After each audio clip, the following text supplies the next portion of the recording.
taon yun. Narinig mo ba yung nangyari sa amin Juan? Bakit? Ano nangyari sa kanya, Andres? Dinala siya sa dibdib ng pook at doon siya walang awang tinatay ng sundalong Kastila. Ano?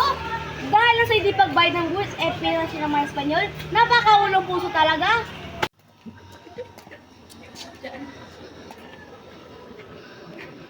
Como tu padre no paga los impuestos, se deben tomar consecuencias. Bitawan niyo ako. Saan niyo ako dadalhin? Ina, tulungan mo ako. Huwag niyo po kunin si Rosita, siya lang ang nag-iisa kong anak na babae. Parang awa niya na. No nos importa si no pagas. Los impuestos habrá consecuencias. Inay! Anak! Mga kaibigan, ang Juan, masarap kami dahil sa amin. Ginalkot di namin na nangyari sa kapatid mong babae.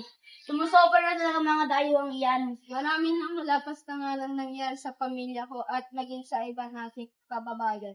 Oras na para tayo ay tumayo at lumaban. Papayag na lang ba kayo na lagi tayong inaapi, lagi tayong inaapak-apahan? Tama nga kaibigan. Kailangan natin manindigan. Ito ba'y nandito? Salamat sa iyong pakikiisa. Ang laban na ito ay para sa ating bayan. Pedro, kaya ba natin makaban sa mga Kastila? Andres, huwag kang panghinaan ng loob. Ang daan tungo sa kalayaan na ating inaasam ay mahirap. Ngunit kakayanin natin kung tayo ay magtutulungan at magkakaisa.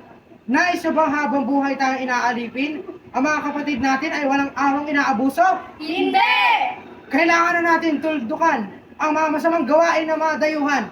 Susugod tayong mamayang gabi, laban para sa kalayaan! Para sa kalayaan sa ating bansa, laban!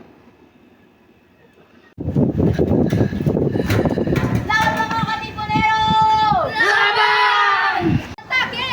Liberamos las tropas!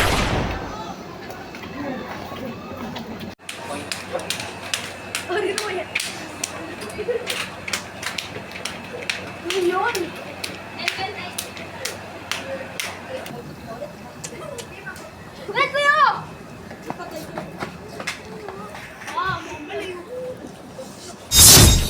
Sa wakas, tayo ay nagwagi para sa kalayaan ng Pilipinas! Para sa kalayaan ng Pilipinas!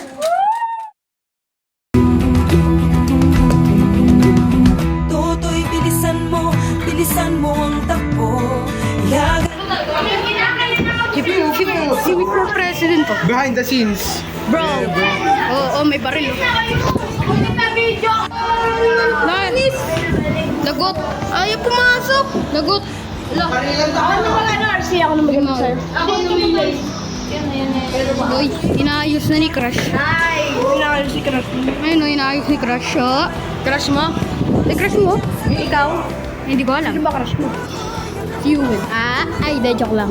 Yuwen ah. Yuwen!